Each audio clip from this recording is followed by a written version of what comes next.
Staff Sergeant Louis Bernard Kruer was a cannoneer serving in the anti-tank company, 301st Infantry, 94th Infantry Division. Born on a farm in Floyd Knobs, Indiana, about 15 miles north of Louisville, Kentucky, on October 18, 1922, he had 4 brothers and 4 sisters. Just after his 20th birthday, Kruer enlisted in the Army, 7th of December 1942, exactly a year after the attack on Pearl Harbor by the Imperial Japanese Navy Air Service. For Kruer and many others in the United States, he wanted to do his part, like one of his other brothers, Leo G. Kruer, who fought in Europe with the 101st Airborne Division. When Kruer enlisted, he already was a skilled mechanic and repairman of motor vehicles.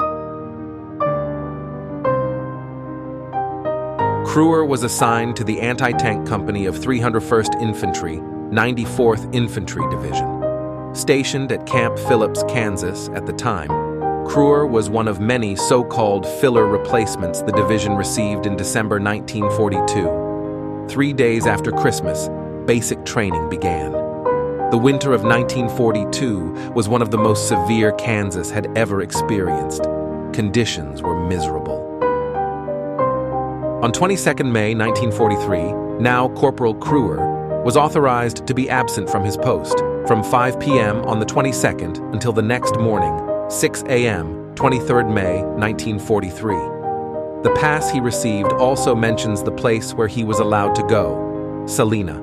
Second Lieutenant Ruel P. Oliver signed for the company commander. In Salina, the United Service Organizations, or USO, handled the entertainment for military personnel that was on short leave. The main USO in Salina was located at 110 West South Street in the basement of the Masonic Temple, which is still there. It was staffed by USO workers and junior hostesses who saw to it that soldiers were entertained. Each club sponsored dances, entertainments, movies, games, and other recreational functions. Each club had a snack bar and also a housing service, wherein servicemen could find housing facilities for their dependents.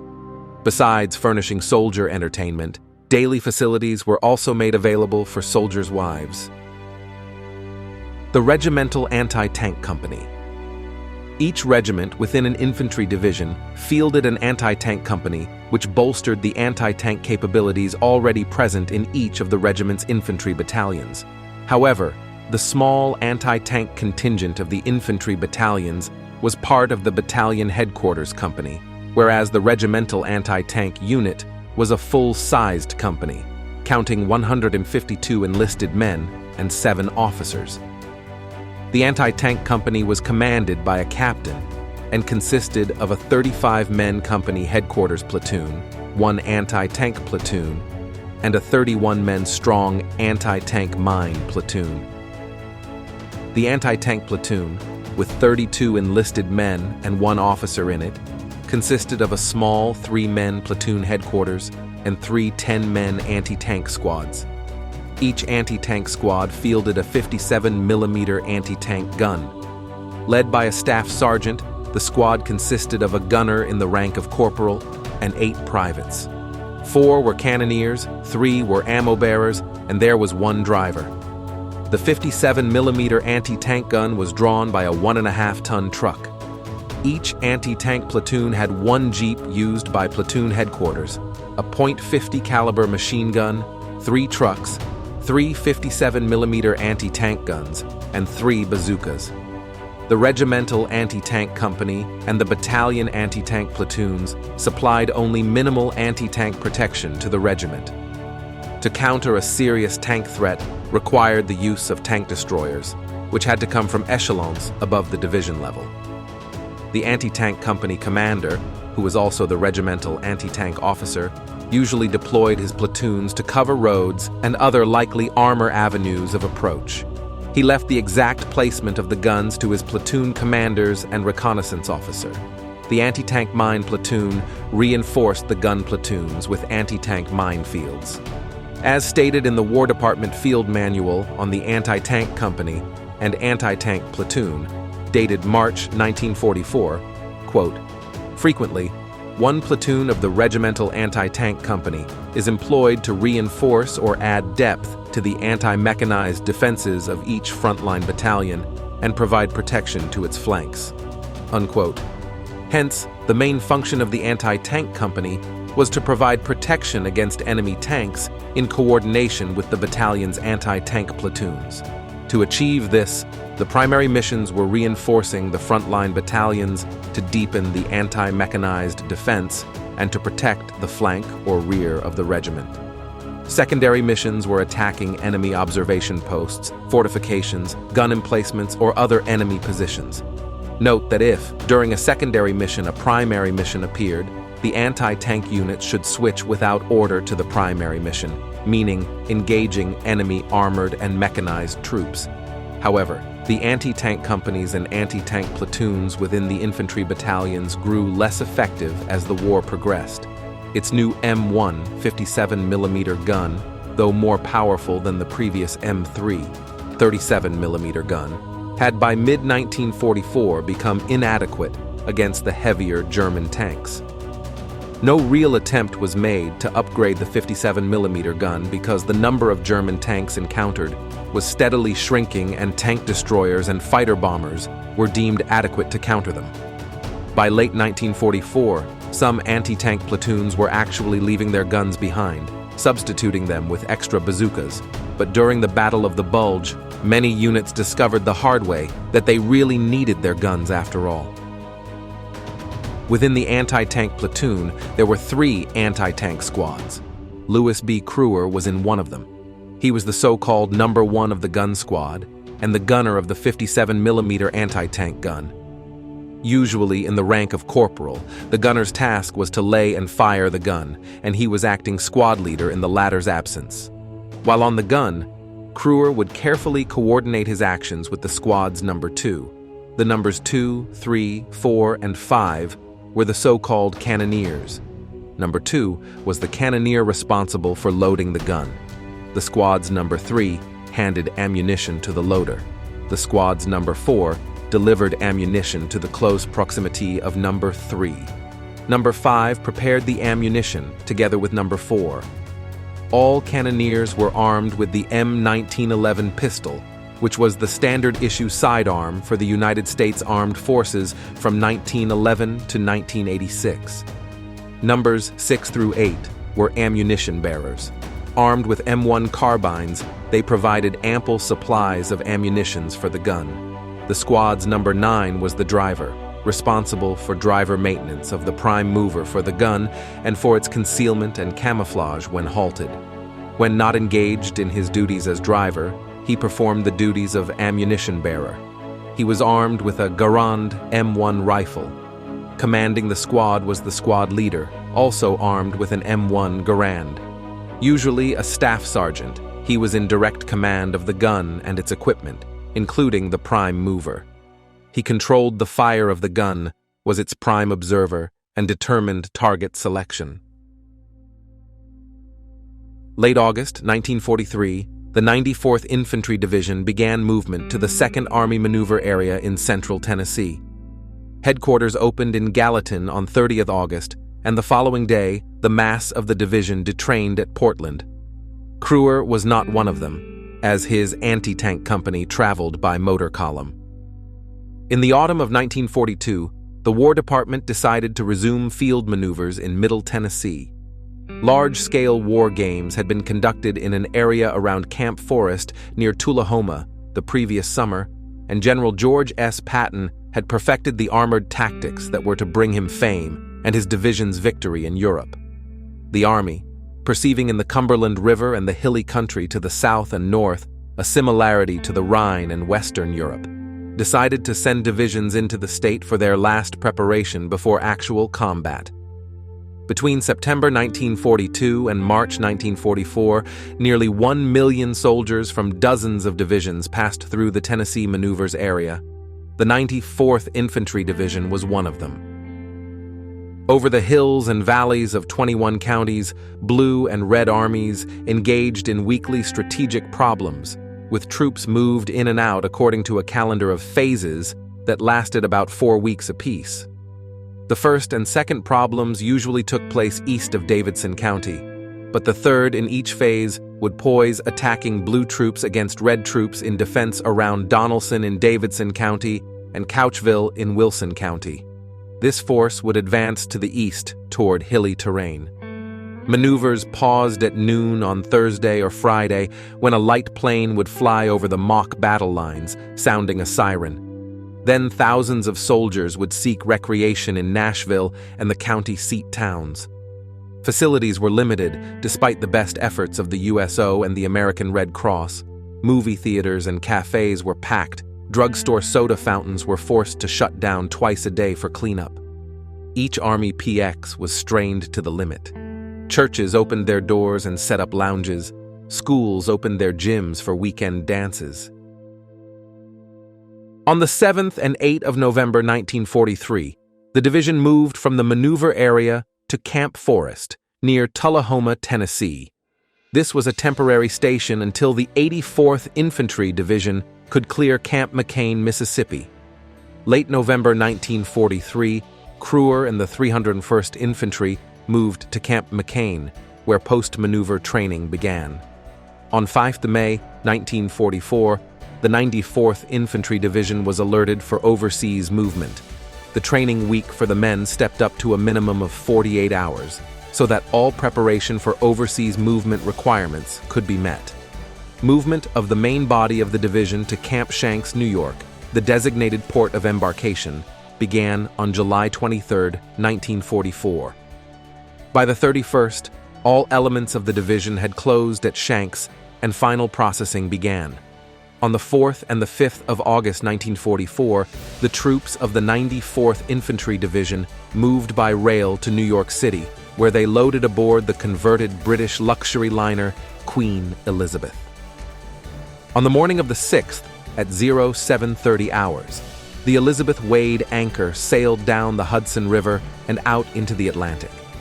After a short stay in England, all units of the 94th Infantry Division proceeded by motor to Southampton, Weymouth, and Portland, where the troops boarded Liberty ships and various other craft for the crossing of the English Channel.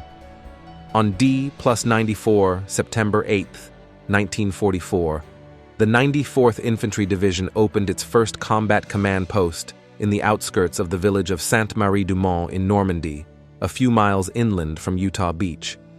From there, the division proceeded to Brittany. December 1944, the Lorient sector of the division front lines. In the cold, wet Brittany weather, activity along the front is limited only to patrol action. 1st and 2nd Battalion are on the line. 3rd Battalion is in reserve north of Pleuy. The German troops in the area patrolled the Lorient perimeter as well, harassing 94th Infantry Division men with mortar and artillery fire. It wasn't much, however, it was enough to get on their nerves. In the following days, enemy artillery activity grew, and 4 December 1944 saw heavy artillery fire directed at the towns of Hennebont and Cowdan. Counter-battery fire was employed, silencing some of the German artillery positions. The 94th Infantry Division was in its 4th month of relative inactivity on the Brittany front. Elsewhere in Europe, the war had progressed favorably for the Allied armies. But here, frontline life was monotonous and static, though artillery and frequent patrolling extracted its toll from the men. It was as if everyone was getting used to this weird situation, where the German troops in both pockets of Saint-Nazaire and Lorient were not attempting to break the partial encirclement, and where US and French troops were reluctant to reduce both pockets. This stalemate was about to change, as Regiment planned for a limited attack to weaken the German positions on the Quiberon Peninsula by reducing a strongpoint at the base of the peninsula. The force chosen for this task was composed of 3rd Battalion, 301st Infantry, the Regimental Anti-Tank Company, Company A of the 319th Combat Engineer Battalion, elements of the 94th Reconnaissance Troop, Battery A of the 301st Field Artillery Battalion, several other artillery batteries, as well as divisional medical units. During the night of December 7th and 8th, Engineers cleared lanes through the anti-personnel minefields, while the assault troops moved forward under the cover of darkness. At dawn, on 8 December 1944, the attack was launched after a 10-minute barrage with supporting artillery, cannon, and anti-tank guns. Supported by additional mortar fire, the rifle companies jumped off. Using flamethrowers, the infantry succeeded in reducing the German pillboxes, despite the heavy artillery and mortar fire that was brought down on them. Support by anti-tank guns and a direct fire support role was extremely dangerous for the crews involved. Once a gun was spotted, it had to be moved quickly by its crew, or suffer from mortar and artillery fire directed at the position. During the intense battle, the two other anti-tank gun crews, with Louis B. Kruer, witnessed the destruction of one of the platoon's guns. Cries for medics went out. Men rushed to the scene of the wrecked, partially blackened gun. The fighting continued, with the remaining two guns pounding German pillboxes and field defenses with point-blank fire from their guns. Suddenly, some shouted to cease fire. As a result of the action, approximately 59 German prisoners were taken, and only slight losses were suffered by 3rd Battalion.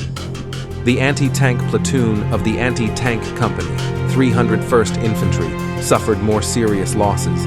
A direct hit on one of the anti-tank guns killed 2 of the gun's crew, and 4 others were seriously wounded, with the 57mm gun destroyed. Kruer lost several buddies he had known since training in Mississippi and Kansas. Kruer would receive a Bronze Star for his heroic achievement in combat, together with other members of the anti-tank company, 301st Infantry.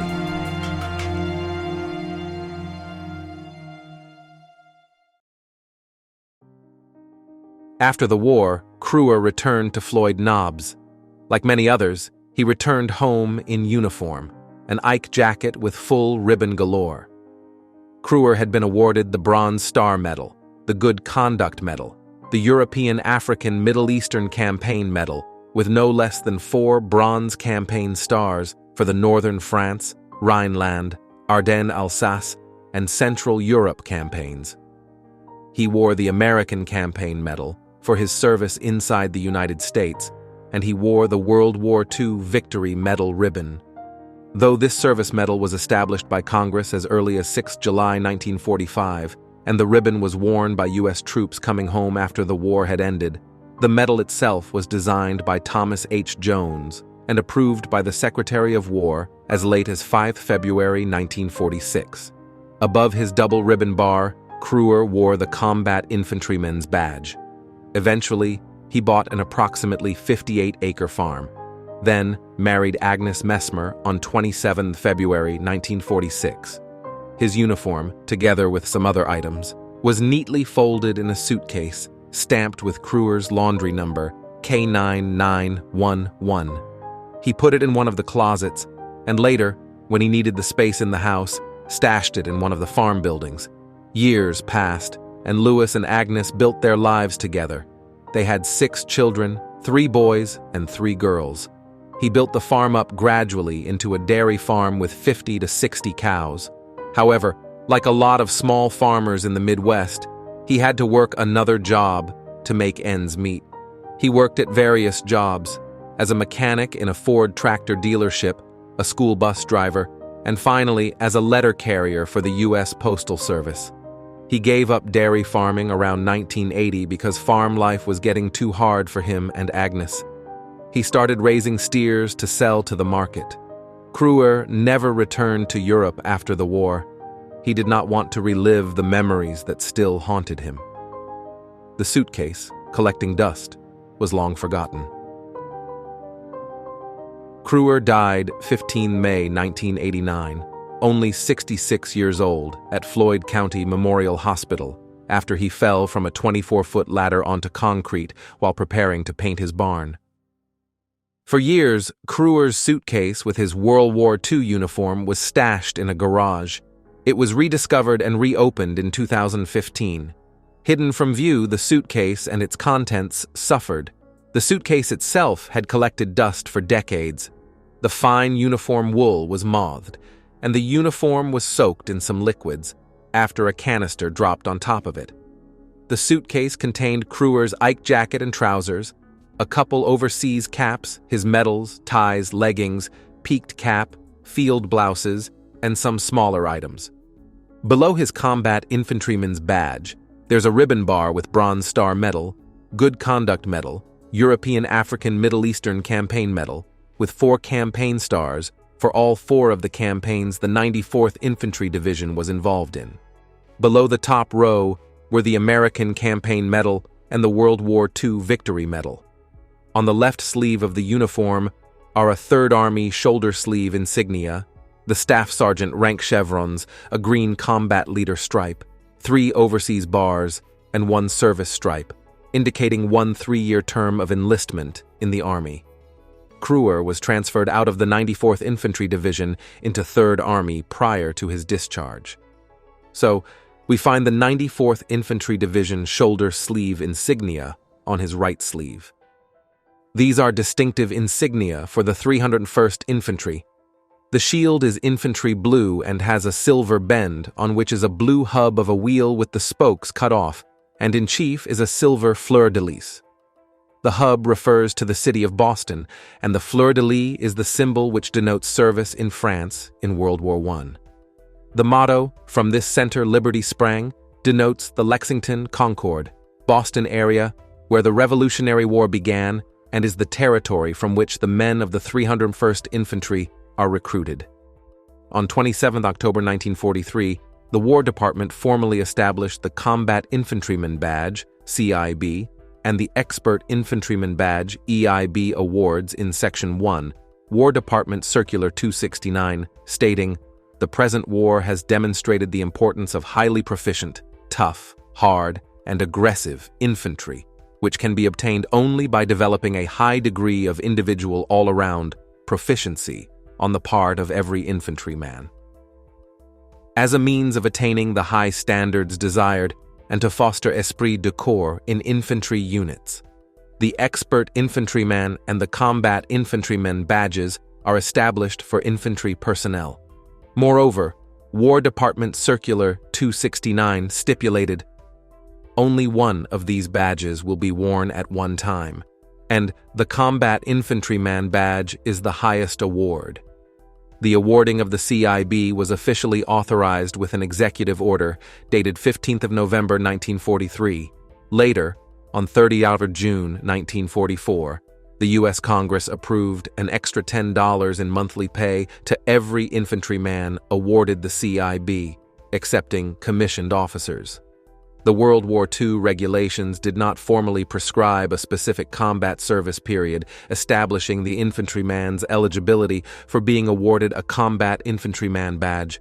Thus, in 1947, the U.S. government implemented a policy authorizing the retroactive awarding of the Bronze Star Medal to World War II veteran soldiers who had been awarded the Combat Infantryman badge, because the CIB was awarded only to soldiers who had borne combat duties befitting the recognition conferred by a Bronze Star Medal. Both awards required a commander's recommendation and a citation in the pertinent orders. General Marshall initiated this after Medal of Honor recipient Major Charles W. Davis noted to him that it would be wonderful if someone could design a badge for every infantryman who faces the enemy every day and every night with so little recognition. The Bronze Star Medal, BSM, is a United States Armed Forces decoration awarded to members of the United States Armed Forces for either heroic achievement, heroic service, meritorious achievement, or meritorious service in a combat zone. The Bronze Star Medal was established by Executive Order 9419, 4th of February 1944, after Colonel Russell P. Red Reeder conceived the idea of the Bronze Star Medal in 1943. He believed it would aid morale if captains of companies or of batteries could award a medal to deserving people serving under them. General George C. Marshall, in a memorandum to President Franklin D. Roosevelt, dated 3rd of February 1944, wrote, "The fact that the ground troops, infantry in particular, lead miserable lives of extreme discomfort and are the ones who must close in personal combat with the enemy makes the maintenance of their morale of great importance. the award of the Air Medal has had an adverse reaction on the ground troops, particularly the infantry riflemen, who are now suffering the heaviest losses, air or ground, in the Army, and enduring the greatest hardships. The European African Middle Eastern Campaign Medal was first created on 6 November 1942 by Executive Order 9265, issued by President Franklin D. Roosevelt. The medal was intended to recognize those military service members who had performed military duty in the European theater, to include North Africa and the Middle East, during the years of the Second World War. For those service members who participated in one or more designated military campaigns, campaign stars are authorized to be worn on the medal. The 94th Infantry Division was credited with the following campaigns: Northern France, Rhineland, Ardennes-Alsace, and Central Europe. Of note are the so-called leadership stripes on this uniform. Mid-1944, Eisenhower approved a project for placing a distinctive marking on the uniforms of commanders of actual combat units in the European theater of operations. In a letter to General Marshall, Eisenhower explains his desire to recognize the men who actually led troops in action, and he describes the marking, which he had discussed with General Omar Bradley, in detail. Quote, "The form of the marking we are adopting is a narrow green band around the shoulder loop of the officer's uniform, and for the enlisted man, a narrow green stripe just below his chevron. We intend this to be worn by every man who commands others in combat echelons, and no higher than Army commander will be allowed to wear it. The marking itself will be nothing but a small, inexpensive piece of green cloth." Unquote. Needless to say, Marshall approved, and from that moment on, combat leader stripes can be found on Ike jackets of enlisted men and officers.